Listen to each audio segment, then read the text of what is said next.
اب سیلریز دیکھتے ہیں کہ منصبدار کو تنخواہ کیسے ملتی تھی. یہ بھی ایک بہت دلچسپ طریقہ تھا تنخواہ دینے کا جو منصبدار کو ملتی تھی. Let's see how the salaries were given. تنخواہ جو تھی منصبدار کی وہ اس کے عہدے کے مطابق اس کو ملا کرتی تھی، یعنی جو اس کا عہدہ ہے. ایک اور بڑی انٹرسٹنگ ایلیمنٹ اس سیلری سسٹم میں تھا. یہ سیلریز اور جاگیرز ہوا کرتی تھی کیونکہ منصبدار جو تھے ان کو جاگیر بھی دی جاتی تھی، یعنی ان کو لینڈ جو ہے وہ دیا جاتا تھا.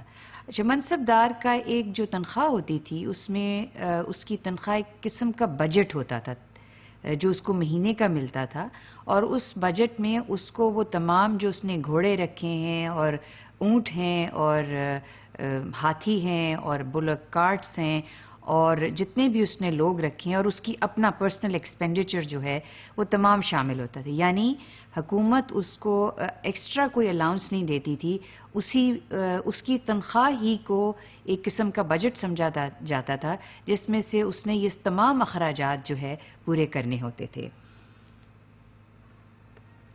یہ جو منصبدار تھا، اب اس میں دیکھیں لینڈ جو ہے اس زمانے میں ایک بہت اہم ریسورس تھی. اگرچہ لینڈ جو ہے کنگ کی یا اسٹیٹ کی پراپرٹی ہوتی تھی، یہ کوئی ہیریڈیٹی نہیں تھا کہ اگر کسی کو بادشاہ نے زمین دے دی ہے تو اگر وہ مر جاتا ہے تو اس کے بچوں کو وہ زمین ٹرانسفر نہیں ہوا کرتی تھی، وہ زمین واپس جو ہے اسٹیٹ کے پاس چلی جاتی تھی. تو لہٰذا جو منصبدار تھا اس کو زمین صرف اس لیے ملتی تھی، اور 3 طرح کی زمین تھی جو ہے جس کا ہم ابھی ذکر کریں گے. کہ ایک طرح کی زمین تھی جو جاگیرز تھیں جو نوبلز کو دی جاتی تھیں، یعنی امراء کو اور جو رئیس لوگ تھے ان کو دی جاتی تھیں، اور اس میں سے یہ منصبدار بھی تھے. یعنی زمین سے جو کاشت ہوتی تھی اور اس سے جو فصل آتی تھی، اگر وہ اخراجات پورے ہو جاتے ہیں اس سے تو وہ پھر بادشاہ اس کو سیلری یا تنخواہ نہیں دیتا تھا، اور اس کو سارے اخراجات اس زمین سے پورے کرنے تھے. یعنی اپنے سارے ذاتی اخراجات اور وہ جو اس نے جتنے گھوڑے رکھنے ہیں اور گھوڑ سوار رکھنے ہیں وہ سارے اخراجات اس کو اس زمین سے پورے کرنے ہوتے تھے. لہٰذا منصب ایک ایسا سٹیٹس تھا. لہٰذا زمین کو اگر آپ دیکھیں اور ریلیشن شپ جو منصب کا تھا کہ اگر وہ منصبدار مر جاتا ہے، فوت ہو جاتا ہے، تو وہ پھر اس کو واپس چلی جاتی ہے، اس کی فیملی کو نہیں.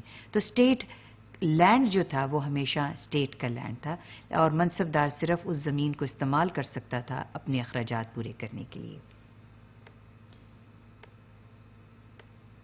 دوسرا جو قسم کا لینڈ تھا جو اس دور میں تھا اس کو خالصہ لینڈ کہا جاتا تھا، زمین کہی جاتی تھی.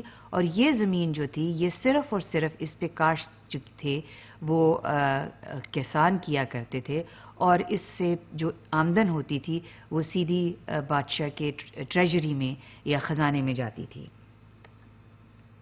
تیسرے قسم کا جو لینڈ تھا وہ اس کو انعام کہا جاتا تھا، اور وہ ریلیجس اسکالرس کو دیا جاتا تھا تاکہ وہ اپنے اخراجات، اور یہ جو لینڈ تھا یہ کئی مدارس سے بھی منسلک تھا، منسوب تھا، اور یہ لینڈ ان مدارس کو دیا جاتا تھا جس سے وہ اپنے اخراجات پورا کر سکیں.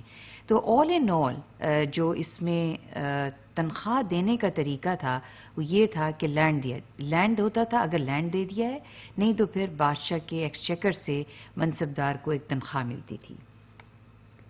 اس تنخواہ میں یہ ہوتا تھا کہ یہ سیلری 12 مہینے بھی مل سکتی تھی، 9 مہینے بھی مل سکتی تھی، اور 6 مہینے بھی مل سکتی تھی. اور اس میں تھوڑی سی جو ہے ڈسیپشن کا ایک ایلیمنٹ بھی آ گیا تھا اس سیلری میں کہ لوگوں کو منصبداروں کو جتنے گھوڑے رکھنے کو کہا جاتا تھا وہ اس سے کم گھوڑے رکھتے تھے، کیونکہ اگر وہ تنخواہ کم کر دینے کی کوئی وجہ نہیں بتائی جاتی تھی. اور لیٹر پیریڈ میں منصبدار سسٹم کو ختم ہونے کی یہ ایک بہت بڑی وجہ تھی. تو جتنی بڑی اسائنمنٹ ہوتی تھی اتنی بڑی اس کی تنخواہ ہوتی تھی. یعنی جتنا اگر وہ 5,000 ہے، اگر وہ 10,000 ہے تو اسی حساب سے، اور جتنے اس نے گھوڑے رکھنے ہیں، اگر 1,000 گھوڑے رکھنے ہیں، 2,000 گھوڑے رکھنے ہیں، اسی حساب سے اس کو اخراجات جو ہیں دیے جاتے تھے. یہ کیا فنکشنز پرفارم کرتے تھے، یعنی منصبدار کیا کیا کام کرتے؟ ایک چیز تو واضح ہے کہ یہ جنگ کی صورت میں بادشاہ کو فوج مہیا کرتے تھے اور کمانڈر بھی ہوتے تھے. لیکن یہ بادشاہ کا سب کچھ تھے. They were the ears and eyes of the king. یہ بہت سے فنکشنز جو ہے کور کیا کرتے تھے. یہ ڈسٹرکٹ آفیسرز بھی ہوتے تھے, یہ وزیر بھی ہوتے تھے, یہ صوبیدار بھی ہوتے تھے, یہ ریونیو کلیکٹرز بھی تھے, یہ آرمیز کو کمانڈ بھی کرتے تھے. لہٰذا آپ دیکھیں کہ منصب دار کے جو فرائض اور فنکشنز میں چیزیں تھیں وہ ایک ہیوج رینج آف رسپانسبلٹی تھی. یعنی جس وقت بادشاہ کا جو کام منصب دار کو دے, منصب دار کو وہ کام جو ہے اس کو پورا کرنا ہوتا تھا.